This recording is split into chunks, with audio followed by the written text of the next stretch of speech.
I'm Alex Reynolds. I'm 32 years old, and my own father laughed in my face when I asked for a piece of the family business I had spent 12 years of my life building from the inside out. Before I tell you how that single, soul-crushing laugh ended up costing him his entire company and an 8-figure inheritance, do me a favor and let me know where you're watching from in the comments below. It's good to know who's out there listening. My story starts, as it did for more than a decade, in a gray, fabric-walled cubicle on the 5th floor of the Reynolds Logistics Solutions building. That little 5-by-5-foot box was my world. The air inside always had that same smell of faintly burnt coffee, industrial carpet cleaner, and the low, electric hum of overworked computers. It was the smell of my 20s. From my worn-out office chair, if I leaned all the way back and craned my neck, I could just catch a sliver of the downtown skyline between two much larger, more important buildings. But mostly, my view was the pinboard in front of me. It wasn't covered in family photos or vacation postcards. It was plastered with network architecture diagrams, shipping lane charts, and scribbled algorithms that looked like a foreign language to everyone else, but to me they were poetry. 2 floors up, on the 7th floor, the executive floor, my younger brother, Marcus, held court in a glistening corner office. Its walls were floor-to-ceiling glass, offering a panoramic vista of the entire city. He had an imported Italian espresso machine that I could sometimes hear hissing when I was unlucky enough to be up there for a meeting. He'd been with the company for 6 years, half my tenure. He had a business degree from a fancy school and a smile that could sell sand in the desert. I had a degree in computational mathematics and a talent for making our company's incredibly complex logistics network run so silently and smoothly that everyone, including my own family, completely forgot it was there. And in the Reynolds family, if you were silent, you were invisible. My father, Richard Reynolds, was the CEO, the founder, the sun around which our small corporate solar system revolved. He was a classic American self-made man, and he never let you forget it. Every company party, every interview, he'd tell the story of how he started RLS with a single truck and a dream. He was a force of nature, loud, confident, a man who saw the world in terms of handshakes, back slaps, and deals closed on the golf course. He saw a younger, better version of himself in Marcus. In me, I think he saw a strange, complicated tool. A utility. Something you keep in the basement until you need it to fix the plumbing. The biggest plumbing job of my career was our largest client, Eastwood Industries. Their contract was the bedrock of our company, millions of dollars in annual revenue, and it was up for renewal. The competition was circling. For 6 solid months, my cubicle wasn't just my office. It was my entire life. I worked 18-hour days. Weekends vanished. My diet consisted of lukewarm takeout eaten over my keyboard. I was building our silver bullet, a new, predictive logistics algorithm that would cut Eastwood's costs by a staggering 40% and slash their delivery times in half. It was, without a doubt, my masterpiece. As I sat there late one Tuesday night, watching the final lines of code compile without a single error, a feeling I hadn't allowed myself to feel in years began to bubble up in my chest. Hope. This was it. This was the one thing they couldn't ignore, couldn't give credit to anyone else for. This was my irrefutable proof of value. On my personal desktop at home, backed up on an old, dusty external hard drive, was the digital ancestor of this entire project. It was a simple folder, unassuming, labeled Engine _Survey 1.0, 2011. I had built its foundational logic a full year before I officially joined RLS, fueled by ramen and ambition in my college dorm room. I'd built everything else, RLS's entire modern framework, on top of that personal private foundation.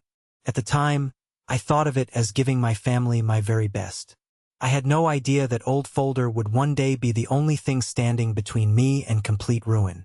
The company spared no expense for the party celebrating the Eastwood contract renewal.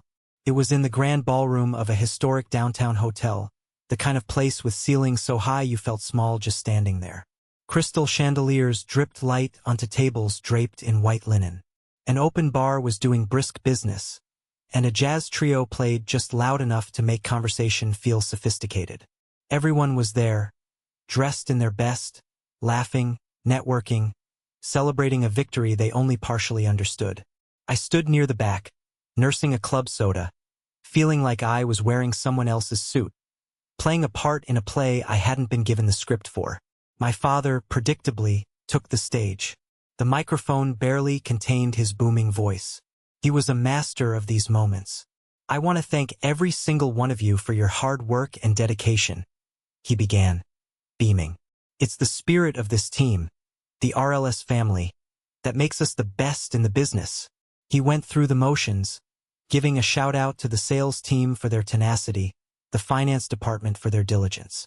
Then came the moment I knew was coming, but it still hit me like a physical blow. "But I want to give a special thank you to my son, our phenomenal vice president of sales, Marcus Reynolds." The applause was thunderous. Marcus, looking like a movie star in a perfectly tailored suit, jogged up to the stage and embraced our father. "Marcus," my father said, slinging a proud arm over his shoulders, "lived and breathed this deal. He spent countless hours on the phone, on the golf course, at dinners, making sure our friend Victor Eastwood knew he was in the best possible hands. His personal touch, his innate charisma, that, ladies and gentlemen, is what gets a deal of this magnitude over the finish line. That is the future of this company." I just stood there, next to a table of rapidly cooling mini quiches, and felt my stomach twist into a knot. My father continued, praising Marcus's business school insights, his innate leadership qualities. Then, as if suddenly remembering a forgotten errand, he squinted out at the crowd. "And, of course, a big thanks to the back-office tech guys like my other son, Alex, for keeping all the computers humming along. Great job, fellas." He gave a vague, dismissive wave in my general direction and immediately turned back to Marcus, raising his glass in a toast. A few people nearby shot me quick, uncomfortable glances. It was a look I knew well. Part pity, part thank God that isn't me. I picked up a lukewarm shrimp puff and pretended to be fascinated by its construction. 12 years, 6 months of 18-hour days, and I was the back-office tech guys. I wasn't just unacknowledged. I was anonymous. "You can't let him do this to you again." The voice was quiet but sharp. I turned to see Sophia Chun standing beside me. Sophia was a senior project manager, a rare bird at RLS who was both fiercely intelligent and genuinely kind. She actually understood the complexities of what I did, and over the years, she had become my only real confidant at the company. "It's just how he is, Soph," I mumbled, the familiar excuse tasting like ash in my mouth. "It's not worth the fight." "The hell it isn't," she retorted, her dark eyes flashing with an anger I couldn't seem to muster for myself. "This isn't the first time, Alex. Remember Project Odyssey 3 years ago? The complete overhaul of the West Coast distribution network? You worked yourself sick on that. Who got the promotion and the bonus? Marcus. Remember the Henderson merger, when you single-handedly integrated their disastrous database with ours over Christmas break? Who got the write-up in the industry journal? Marcus." She took a breath. "You handed them this Eastwood contract on a damn silver platter. You saved this company's biggest account. He knows it. I know it. And you are letting him treat you like the kid who fixes the office Wi-Fi." Every word was a nail striking home. She was right. The pattern was so old, so ingrained. I had stopped seeing it as a series of individual injustices and had just accepted it as the climate I lived in. "So what am I supposed to do?"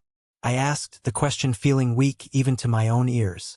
"You're supposed to stop acting like an employee who's grateful for a paycheck," she said, her voice dropping to a conspiratorial whisper, "and start acting like you own the place. Because morally you already do. You've earned a piece of it, Alex. You just have to be brave enough to claim it." Sophia's words were a catalyst. They lit a slow-burning fire that I couldn't extinguish. For the next week, I was obsessed. I dove into the company archives, pulling 12 years of project files, quarterly reports, and performance reviews.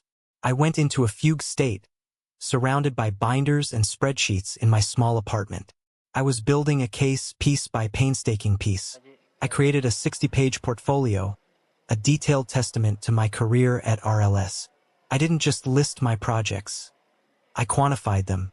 The algorithms that increased fuel efficiency by 12%. The inventory system that cut warehousing costs by 22%. The routing software that had generated an estimated $30 million in new business. The numbers were stark, clinical, and undeniable. I had been the silent, uncredited engine of RLS's growth for over a decade. Then, fueled by a mix of anger and morbid curiosity, I did something I had always been afraid to do.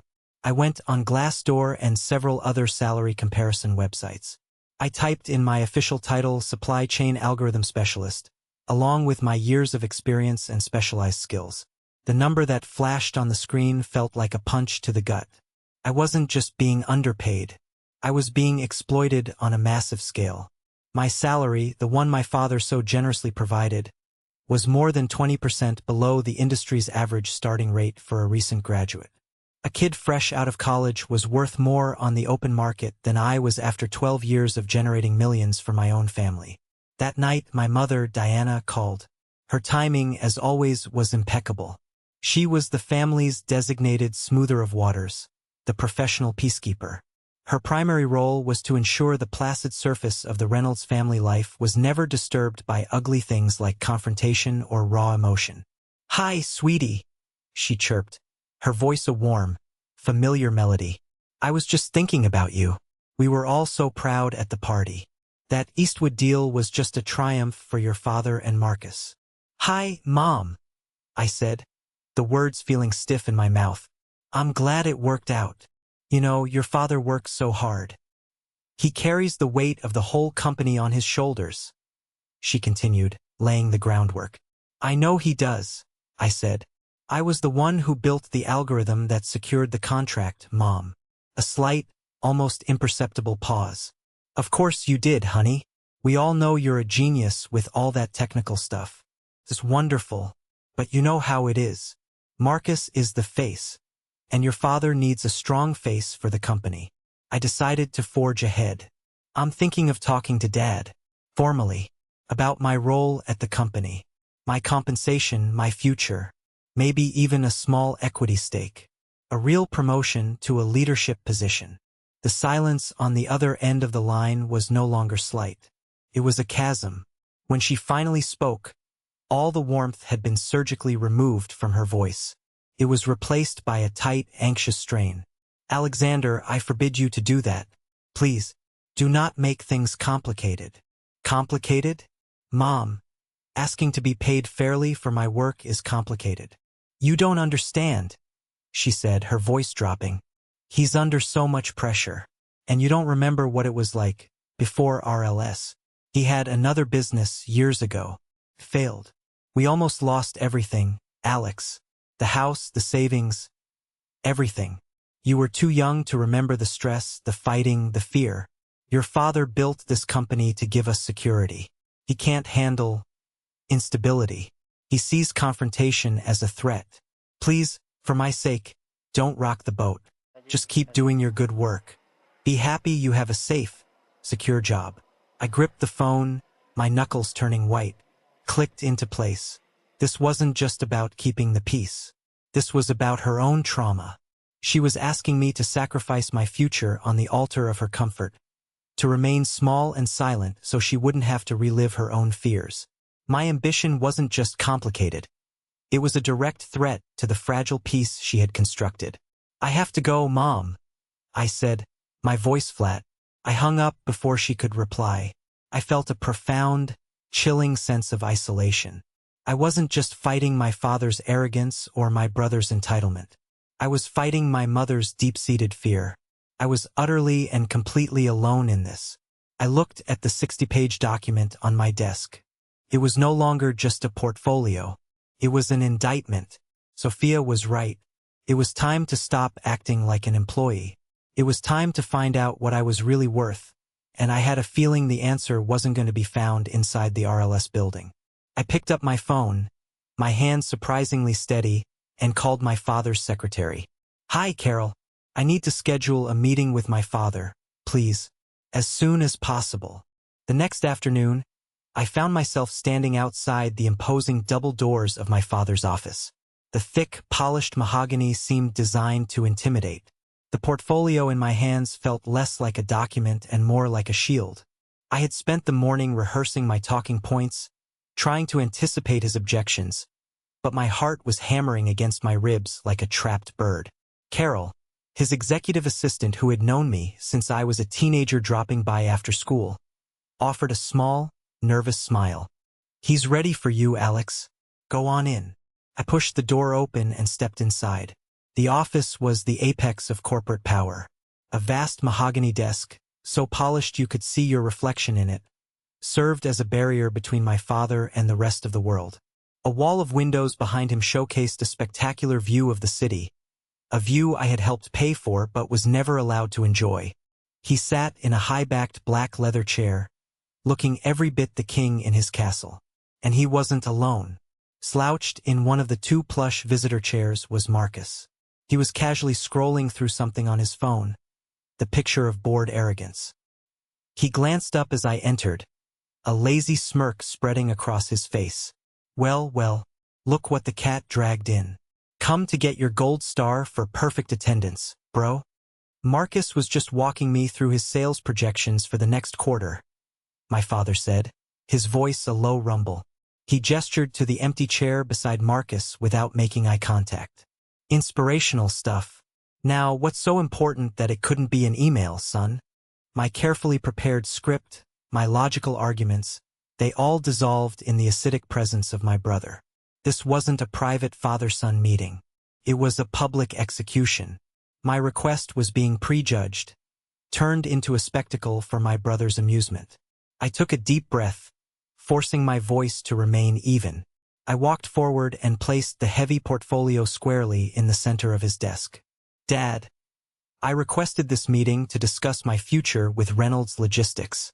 My father gave the portfolio a cursory glance, his expression one of profound disinterest. "All right, I'm listening. Talk." "I've been with RLS for 12 years. I started, my voice gaining a little strength. "And in this document, I have meticulously outlined my contributions during that time. The proprietary systems I've built from scratch, the quantifiable revenue I've directly generated, and the millions of dollars in savings I've created through efficiency improvements. Specifically, with the new Eastwood algorithm, I have fundamentally revolutionized our core service offering." Marcus let out a theatrical sigh. "Oh, here we go. The 'I'm a genius' speech." I refused to look at him. I kept my gaze locked on my father. "Based on these contributions and based on extensive market research, I believe my role and compensation should be adjusted. I'm not just a back-office programmer. I'm asking for a promotion to a newly created position of Chief Technology Officer. I'm asking for a salary that reflects my market value. And I'm asking for a 15% equity share in the family business. It's time I had a real stake, a real piece of my inheritance." The word inheritance hung in the air, charged and dangerous. The office fell silent. The only sound was the faint hum of the city traffic far below. My father leaned back in his chair, his eyes narrowing as he stared at me. He picked up a heavy, gold-plated pen and began to tap it rhythmically on the polished surface of his desk. Tap, tap, tap. The sound drilled into my skull. Then, a low sound started deep in his chest. It was a gravelly chuckle. The chuckle grew, swelling in volume until it erupted into a full-throated, booming, contemptuous laugh. It was a horrible, ugly sound, bouncing off the glass walls, filling every corner of the room with ridicule. Marcus, seeing his cue, joined in. He threw his head back and howled, his laughter high-pitched and cruel. 15%. "Dad, I told you he was getting ideas above his station. CTO? Chief Twerp Officer, maybe?" My face was on fire. I could feel the blood pounding in my ears. I couldn't look at them. I focused on a small knot in the wood grain of the desk, tracing its lines with my eyes, anything to keep from either screaming or shattering. 15%? My father finally said, wiping a tear of mirth from his eye. "For pushing buttons on a computer? Alex, for God's sake. You're a brilliant mechanic, I'll give you that. The best. But you don't give the mechanic a 15% stake in the car dealership. He just fixes the damn cars when they break." My own voice came out, tight and strained. I don't just fix the cars. I design the engines. The engines that you and Marcus are winning all your races with. That's a cute line, Richard said, the humor vanishing from his face as quickly as it had appeared. It was replaced by a cold, hard authority. But it's a stupid one. Let me give you a lesson in real-world business because you clearly spend too much time with your machines. Lesson 1. Everyone is replaceable. Every single person in this building, from the janitor to the VP of sales, is replaceable. That includes you. If you think you're worth more, by all means go try your luck elsewhere. But let me warn you, out there you're just another resume in a pile. In here, you're family. And you get the family discount. You should be grateful. He waved a dismissive hand at the portfolio. Leave that here. I'll have HR take a look at your salary. Maybe we can bump it up a little for you, for your trouble. A cost of living adjustment. Now, if you'll excuse us, Marcus and I were in the middle of discussing his new promotion and the quarterly bonus that comes with it. The words promotion and bonus were deliberate twists of the knife, designed to make me bleed. I stood up, my legs feeling strangely disconnected from my body. I didn't reach for the portfolio. I left it sitting there on his desk, a 60-page monument to my own foolishness. I turned without another word and walked out of the office, the sound of their renewed laughter echoing behind me like a death knell. I didn't go back to my cubicle. I went straight to the elevator, my vision blurry. I rode it down to the main lobby, walked past the smiling receptionist, and pushed through the heavy glass doors into the cold afternoon air. The city noise felt distant, muffled.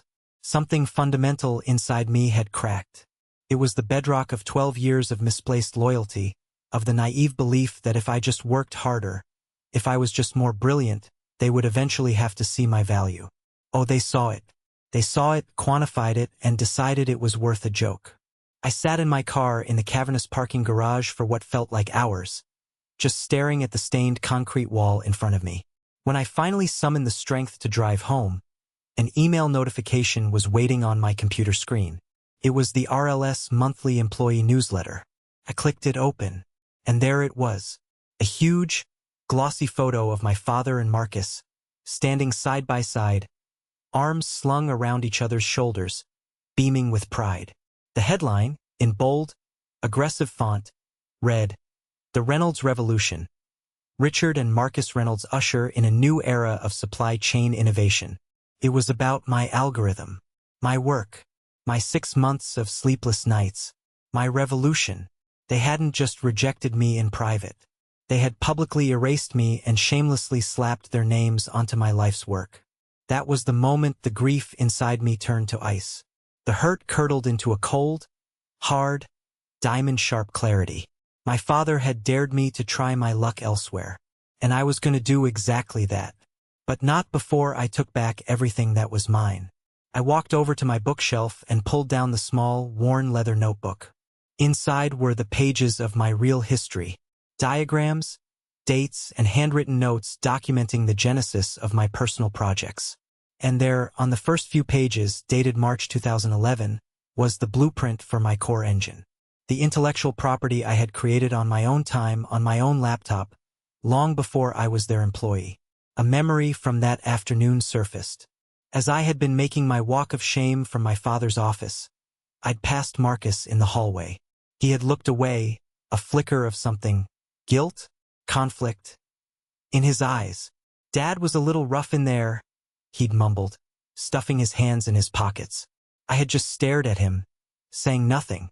He had shifted his weight, unable to meet my gaze. That algorithm. It really is that good, isn't it? The question hung in the air. It wasn't an apology. It was a confession. He knew. He knew its power, its value, and he had sat there and laughed in my face anyway. That, more than anything my father had said, sealed their fate. I opened my laptop. I didn't go to a job search website. I went to LinkedIn and typed a name into the search bar. Harrison Weber. The game had changed. Harrison Weber wasn't just a name on a screen to me. He was a figure of near-mythic proportions in the logistics industry. As the COO of Summit Shipping, our largest and most feared competitor, He was known for being a brilliant strategist and a ruthless innovator. He was everything my father pretended to be. Over the years, after I'd spoken on a couple of obscure tech conference panels that RLS had forced me to attend, Harrison had reached out. His messages on LinkedIn were always brief, professional, and to the point. Impressive insights on predictive analytics, Mr. Reynolds. If you ever decide you want a bigger playground to play in, my door is always open. I had always politely deflected, citing my loyalty to the family business. A loyalty that now felt like a sick joke. That night, there was no deflection. I crafted a simple, 6-word message. Mr. Weber, the playground is too small. I hit send before I could second-guess myself. My phone buzzed with a reply in less than 10 minutes. A new message on LinkedIn. It just said, "I've been waiting for this message for 3 years. Call me." He included his personal cell number. My heart hammered against my ribs as I dialed. He answered on the first ring. "Alex." His voice was crisp, energetic, with no preamble. "Harrison Weber. I was hoping I'd hear from you one day. I suspect this isn't a social call. Are you free for dinner tonight?" 2 hours later, I was sitting across from him in a quiet, discreet steakhouse downtown. This was his world, not mine. He wasn't like my father, a shark who needed to show his teeth. He was more like a crocodile, perfectly still, watching, absorbing everything. He let me talk and he just listened. "So," he said finally, after I had given him the sanitized, professional version of my departure. "Let me cut through the corporate speak. My sources tell me RLS just renewed the Eastwood contract. My sources also tell me you developed a new system that blew their old metrics out of the water. And I'm guessing, from this dinner, that Richard and Marcus took a very public victory lap, and you got a nice pat on the head and a job well done email." I was so taken aback by his directness I could only nod. "I make it my business to know my competition, Alex," he said, leaning forward slightly. "I track shipping data, efficiency ratings, client feedback. For the last 12 years, I've seen a pattern at RLS. Every few years, there's a sudden quantum leap in their technical capabilities. A leap that doesn't match their R&D spending. I started correlating those leaps with your public activity. You'd speak at a conference about a theoretical concept, then you'd go dark on LinkedIn for 6 months, and suddenly RLS would roll out a new system based on that exact concept. It wasn't hard to connect the dots. The only thing I could never figure out was why a mind like yours was content to be their ghost in the machine. To be seen, truly seen, by a stranger after being invisible to my own family for so long was a powerful, disorienting feeling. The rest of the dinner wasn't an interview. It was a prelude to a partnership. I laid out my vision, not just what I had done, but what I could do. But I knew talk was cheap. I opened my briefcase. "Before we go any further," I said, my voice firm, "we need to discuss intellectual property." I laid it all out. The notebook from 2011. The time-stamped files on my personal hard drive for engine_car_v1.0, created a full year before my RLS employment contract was even drafted. I explained methodically how I had integrated this personal pre-existing IP into the broader systems I built for RLS. Harrison's calm demeanor shifted. He leaned forward, his eyes, sharp and intelligent, fixed on the documentation. He was no longer just a potential employer. He was a strategist seeing a fatal flaw in his enemy's defenses. Their legal team never did a proper IP acquisition. They never executed a contract for your pre-existing work. They just let you build their entire multimillion-dollar infrastructure on top of a core asset that you, personally, still own. He shook his head slowly, a slow smile spreading across his face. "That's not an oversight, Alex. That's a catastrophic, company-killing legal failure." The dinner was just the first step. The next week was a whirlwind. I met with Summit's lead engineers. It was a grueling 8-hour technical review. They weren't just testing my knowledge. They were testing my thinking, my process. For the first time, I was in a room with people who spoke my language, who challenged and respected my ideas. It was exhilarating. Then came the meeting with Summit's chief counsel, a sharp, no-nonsense woman named Ms. Albright. She and her team spent a full day examining my documentation. They were meticulous, cross-referencing dates, employment contracts, and IP law. Finally, she looked at me across the conference table and gave a single, decisive nod. "Your claim is ironclad, Mr. Reynolds. They don't have a leg to stand on." The final meeting was with Harrison and Summit's CEO. They made me the offer. It was more than a job. It was a coronation. Vice President of Innovation. A salary that was triple my RLS pay. Stock options that would make me a wealthy man. And, most importantly, a formal multimillion-dollar contract for the exclusive acquisition of Engine_V 1.0. "We're not just offering you a bigger playground, Alex," Harrison said, sliding the thick contract across the table. "We're giving you the keys to design and build a whole new amusement park. But the offer is contingent on this IP claim being as solid as our lawyers believe. We are investing in your mind, Alex, not in a protracted lawsuit with your father." I looked down at the contract. It was validation in ink and paper. It was respect. It was everything. I picked up the heavy, expensive pen. "You have a deal."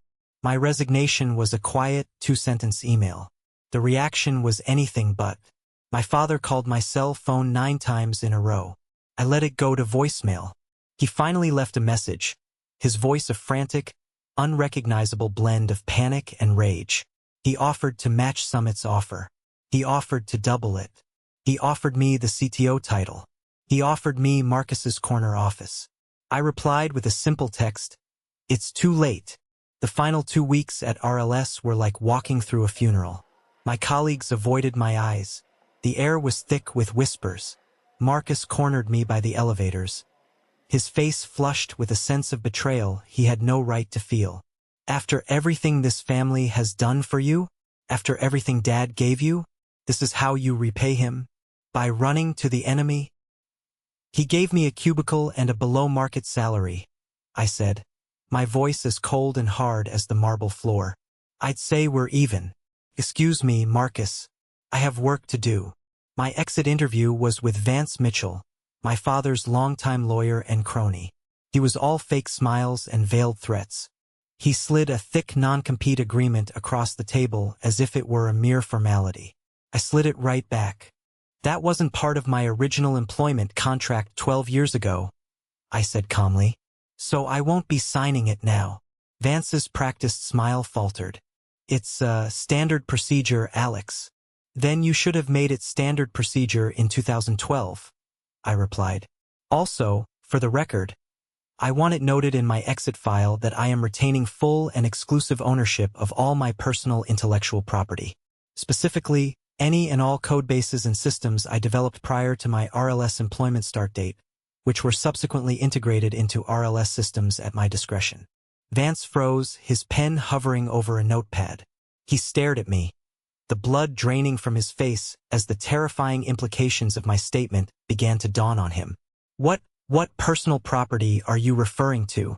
"The core engine that runs the entire Eastwood algorithm, for starters," I said, allowing myself a small, cold smile. I stood up from the table. "I'm sure a man of your talents can figure out the rest. Have a nice day, Vance." I walked out of that room and out of that building without looking back. Of course, my father wasn't going to let it go. 3 months later, after I had successfully integrated a new, far superior version of my engine into Summit's network, and we had officially poached the Eastwood Industries contract, the lawsuit landed. RLS sued me and Summit Shipping for intellectual property theft, seeking hundreds of millions in damages. The battleground was a mandatory mediation session, held in a soulless, high-rise conference room. The air was thick with a hatred so palpable you could taste it. On one side of the impossibly long, polished table sat me, Harrison, and our lead counsel, Ms. Albright. On the other side, my father, looking like a thundercloud, Marcus, looking pale and nervous, and their lawyer, Vance Mitchell. Vance began, his voice smooth and confident. He laid out their case piece by piece, presenting project timelines, internal emails I'd written, server logs showing my activity. He painted a masterful picture of a greedy, disgruntled employee who had methodically stolen company secrets and sold them to the highest bidder. My father sat there, nodding grimly, playing the part of the wronged patriarch to perfection. When he finished, Ms. Albright didn't rebut. She simply opened her laptop and set up a video call. The face of Eleanor Wright, the former CFO of RLS, filled the large screen on the wall. She had resigned a week after I did, after 30 years with the company. Ms. Wright, Albright asked, during your time as CFO, were you ever concerned about the company's handling of Alex Reynolds' intellectual contributions? Constantly, Eleanor said, her voice clear and unwavering. I warned Richard on at least 3 separate occasions, 2 of them in writing, that Alex's compensation was dangerously inadequate for his value. I specifically advised him in 2018 that we needed to execute a formal contract to acquire the rights to Alex's core innovations, which he had informed me were based on pre-existing personal work.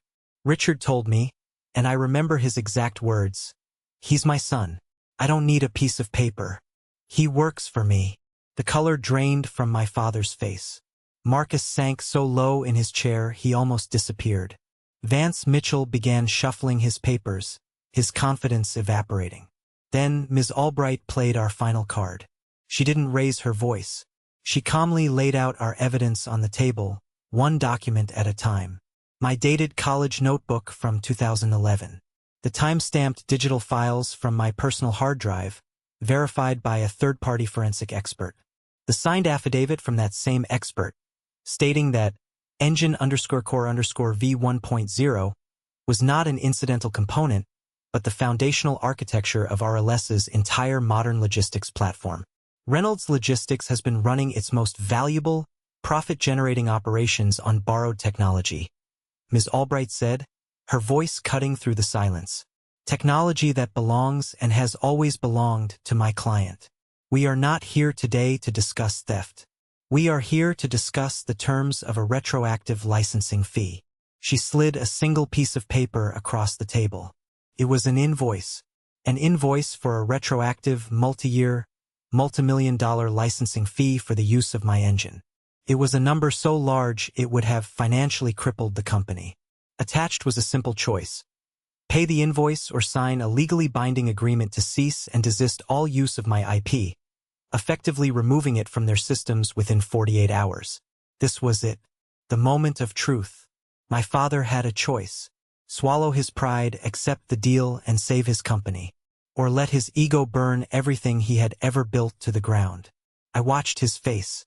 I saw the stages of grief and fury play out in seconds. The disbelief, the anger, the humiliation. He looked at me, his son, and his eyes were filled with a pure, black hatred. He saw a traitor, not a man he had wronged. He shot to his feet, his chair scraping violently against the floor. He slammed his fists down on the table, the impact making the water glasses jump. "No!" he roared, his voice trembling with a rage so profound it seemed to shake the room. "Never! This is MY Company. I built it. Everything in it is mine. We don't need his damn code. We'll build our own." He jabbed a finger at me. "This is over. We'll see you in court. We'll ruin you."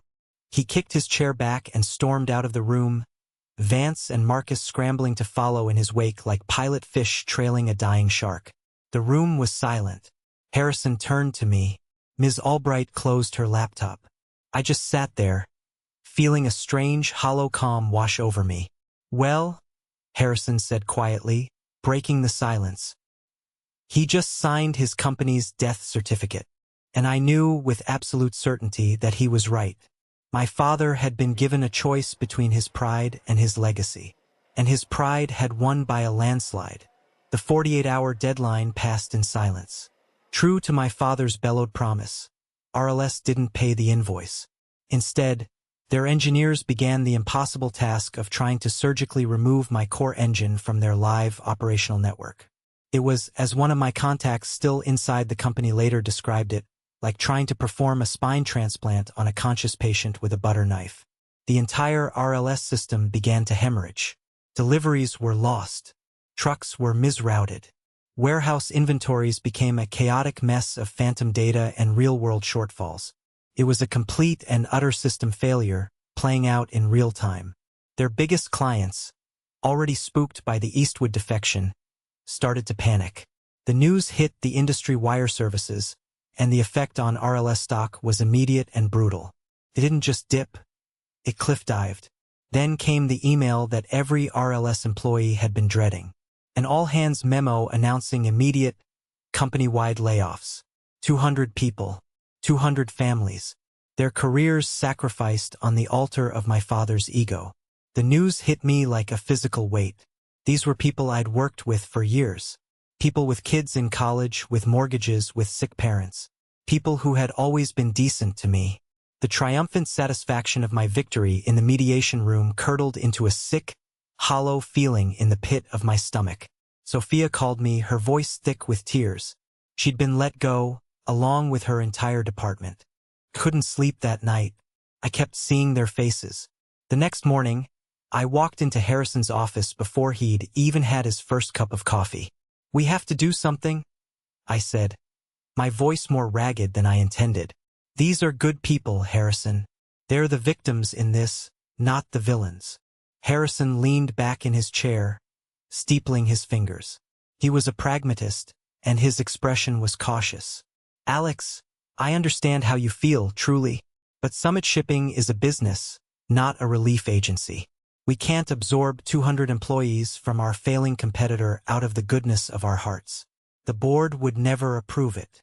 "I'm not asking for charity," I shot back, my mind racing. "I'm asking you to see a strategic opportunity. These aren't just random unemployed workers. These are the people who hold the institutional knowledge of our biggest former competitor. They have personal relationships with clients we're trying to win. They know the weaknesses of the systems we're competing against because they lived with them. They are a strategic asset, Harrison. An army of talent we can acquire for nothing more than the cost of a salary and benefits. Let me create a targeted recruitment initiative. Pilot program. We'll call it Operation Rebound. We'll skim the cream of the crop. The best engineers, the most beloved account managers, the sharpest logistics coordinators. It's not a handout. It's a corporate raid disguised as a rescue mission." He was silent for a long moment, considering it. I could see the wheels turning in his strategic mind. He was weighing the cost against the massive potential gain. Finally, he gave a slow nod. "A pilot program," he said. "Limited scope. You identify 20 key people. We make them offers. If it proves as effective as you claim, we can discuss expansion. But it has to show a clear return on investment, Alex. No exceptions." It wasn't the massive lifeboat I had hoped for, but it was a start. It was something. A few days later, I was walking through the parking garage after a long day when a woman stepped out from behind a concrete pillar. I recognized her instantly, though she looked older and more careworn than I remembered. It was Marlene Davis. She had been the head of customer service at RLS for as long as I could remember, a fixture of kindness and competence. She was one of the 200. She didn't look angry. She just looked exhausted, defeated. "I'm not here to yell at you, Alex," she said, her voice raspy with emotion. "I know this wasn't really your fault. It was Richard's pride. But I wanted you to see a face, a real face, not just a number in a press release." She told me about her 25 years at RLS. She told me about her husband's recent MS diagnosis and the mounting medical bills. She told me about her daughter starting her freshman year of college in the fall, and the tuition fund she was no longer sure she could cover. "I'm 56 years old," she said, her voice cracking, a single tear tracing a path down her cheek. "I gave my entire professional life to that company. I don't know algorithms and code, Alex. I just know how to take care of customers. Who is going to hire me now?" Her question hung in the air, a devastating indictment of the collateral damage of my war. I couldn't promise her a job in Operation Rebound. The pilot program was focused on engineers and sales staff first. My victory felt utterly hollow. But I could do something. I pulled out my phone. "Marlene," I said, my voice softer now. "I can't promise you a job at Summit today, but I know a woman. Her name is Catherine. She's one of the top executive recruiters in the retail logistics industry. A real shark. And she owes me a favor. I made the call right there, in the dim light of the parking garage. I put her on speakerphone. I told Catherine that if she was looking for the most experienced, dedicated, and beloved customer service director in the entire country, I had found her. I didn't exaggerate. I just told the truth about Marlene's legend within RLS. When I hung up, Marlene was crying. But this time, the tears looked different. "Thank you, Alex," she whispered. As I walked to my car, I knew my work was far from over. Winning the battle against my father was the easy part. The hard part was figuring out how to build something better and more humane from the wreckage. A year can feel like a lifetime. In the 12 months that followed the collapse of RLS, my world was rebuilt from the ground up. My father's company was gone. The iconic red and blue trucks were sold off at auction to pay creditors. The glass and steel headquarters building was gutted and turned into luxury condos. The Reynolds Logistics Solutions name, once a titan in the industry, was now a cautionary tale told in business schools. A ghost. My life at Summit, however, was thriving. Operation Rebound had been more successful than even I had dared to hope. The initial 20 hires had integrated seamlessly, bringing with them a wealth of experience and client relationships that resulted in a quantifiable surge in our market share. Harrison, true to his word, had approved the expansion. Over the next year, we strategically hired over 100 of the best former RLS employees. Sophia was now my director of project management, my indispensable right hand. We hired a dozen of RLS's top engineers, who were now helping me build systems that made my old work look primitive. We didn't just rescue people. We absorbed the soul of our former competitor, and it made us stronger than ever. Marlene Davis, after a stellar interview, had landed a senior director position at a major national retailer. She sent me a thank you card at Christmas. My family, however, remained a wasteland. I hadn't laid eyes on my father. My mother would leave me short, hesitant voicemails every few weeks. "Just calling to see how you are, sweetie," which I never had the strength to return. The silence between us was a chasm of unspoken accusations and grief. Then one Tuesday afternoon, my assistant buzzed my intercom. "Alex, your brother Marcus is in the lobby. He doesn't have an appointment. Should I send him away?" I hesitated for a long second. "No," I said, surprised at my own answer. "Send him up." The Marcus who walked into my office was a stranger. The tailored suit and arrogant smirk were gone, replaced by a slightly frayed button-down shirt and a look of deep-seated exhaustion. He was working, I'd heard through the grapevine, for a small, struggling logistics firm on the other side of town, an entry-level position. He had gone from the corner office to a cubicle. My old life was now his. We sat in silence for a moment, the hum of my new, state-of-the-art office filling the void. My office, I realized with a sudden jolt of irony, was nearly twice the size of my father's old one. I came here to apologize," he finally stammered, staring at the expensive rug. He shook his head. "No, that's not right. Sorry, doesn't even begin to cover it." He finally looked up, and for the first time in my life, I saw something other than arrogance or mockery in his eyes. I saw a profound, painful clarity. "I was jealous, Alex," he said, his voice quiet and raw. "My whole life, Dad held me up as the charismatic one, the people person, the future leader. He praised me for it. But I always knew. Deep down, I knew you had the real gift. You could create things out of thin air. Things that worked, things that had immense value. I could never do that. I could shake a hand, I could tell a joke, but I couldn't build anything real. And instead of admiring you for it, I hated you for it. It was easier to belittle you, to make you small, than to admit that I was the one who was a fraud." He took a shaky breath. "I sat in that meeting and I laughed. I laughed because your ambition terrified me. Because if you got what you deserved, everyone would finally see that I didn't. You didn't destroy the company, Alex. Dad's pride did, and my cowardice stood by and let it happen. I am truly, truly sorry." The words didn't magically heal 12 years of wounds. They didn't erase the humiliation. But they were real. They were the truth. And it was a start. "Thank you for telling me that, Marcus," I said, and to my own surprise, I meant it. His visit seemed to break the dam. A few weeks later, my mother called, but this time she didn't leave a voicemail. I answered. She invited Marcus and me to dinner at her house, the old family home. It was the first time the three of us had been in the same room in over a year. My father, she said, wouldn't be there. He was not feeling up to it. The dinner was an exercise in tension. We moved silverware around our plates, the clinking sounds unnaturally loud in the quiet dining room. We talked about the weather. We talked about Marcus's new job. We talked about a movie my mother had seen. We talked about everything and nothing.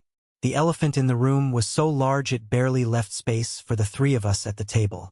As I was getting ready to leave, standing in the familiar foyer, my mother stopped me. Her hand on my arm was light, hesitant. "Your father, he's not doing well, Alex," she said, her eyes pleading with me to understand. "He just sits in his study all day, staring out the window. He lost more than his company. He lost his identity." "I know, Mom," I said softly. "I was so afraid," she whispered, her carefully constructed composure finally crumbling. Tears welled in her eyes. "All those years, I was just so afraid of going back to how things were before, when we had nothing. I thought if I just kept everyone happy, kept everything calm, I could keep us safe. I never meant to hurt you. I was just trying to hold on to the life your father built. I was wrong. I couldn't tell her it was okay. I couldn't offer a forgiveness I didn't yet feel." But looking at my mother, no longer the formidable peacekeeper but a small, fragile woman haunted by her own past, I saw her not as a villain, but as another victim of the dysfunctional system we had all been trapped in. I just nodded and gave her hand a light squeeze. It wasn't a resolution. It was perhaps the beginning of a truce. The war was over. The long, complicated work of surveying the emotional wreckage and figuring out what, if anything, could be salvaged, had just begun. 2 years after I walked out of Reynolds Logistics Solutions for the last time, a small square package arrived at my office. There was no return address, but I recognized the shaky, distinctive handwriting on the label immediately. It was from my father. My hands trembled slightly as I opened it. Inside, there was no long letter of apology, no explanation. There was only a framed newspaper clipping. It was the full-page article from the Wall Street Journal, the one that had meticulously dissected the spectacular rise and fall of his company. It was a brutal, clinical autopsy of his life's work. Taped to the corner of the glass was a small, yellow sticky note, the kind he used to leave on my desk when I was a kid. On it were 6 words, written in his familiar, bold scrawl. "You were never replaceable." I was. I hung it on the wall of my office, not as a trophy to gloat over, but as a stark, daily reminder. A reminder of the devastating cost of pride, the quiet power of humility, and the simple, profound truth that a person's value is not determined by a title, a paycheck, or the approval of others. My life now is one I couldn't have even dreamed of back in that 5th-floor cubicle. As the Chief Innovation Officer at Summit, my name is on multiple new patents. But the work I'm most proud of has nothing to do with code. At my urging, and with Harrison's full backing, Summit established an internal venture capital fund called the Catalyst Initiative. We don't invest in big, established players. We seek out and fund the brilliant solo inventors, the small startups, the iconoclasts, the kinds of minds that are most at risk of being crushed, exploited, or ignored by the corporate world. We offer them more than just money. We offer them ironclad legal protection for their IP, active mentorship, and a platform to build on their own terms. The other day, I was sitting in on a pitch meeting. A young female engineer, probably not much older than I was when I first started at RLS, was nervously but brilliantly presenting her work. She was a powerhouse, and her idea was revolutionary. After she finished, my team of VPs in their expensive suits immediately began peppering her with questions about market share, scalability, and profit margins. I held up a hand, silencing them. I looked at the young woman, and I saw the familiar, potent mix of hope and fear in her eyes. I smiled. "Your technology is incredible," I said. We're all blown away, but I have a different question. Let's talk about you. What's your plan to protect your intellectual property? Tell us how we can structure a deal that invests in you as a founder, not just in the idea you've created. A visible wave of relief washed over her face. In that moment, watching her stand a little taller, I realized my journey had finally come full circle. The long, painful fight hadn't just been about getting what I was owed. It had been about learning a lesson that was bigger than any one company or any family feud. It was about learning that true value, the kind that lasts, isn't just about what you can create for yourself. It's about creating a world where other people are seen, valued, and empowered to create, too. It's about making sure everyone knows they are irreplaceable. Thank you for listening to my story. I hope it resonated with you in some way. Have you ever been in a situation where you had to fight to prove your own worth, at work or even in your own family? Share your story in the comments below, and don't forget to like and subscribe so you don't miss what's next.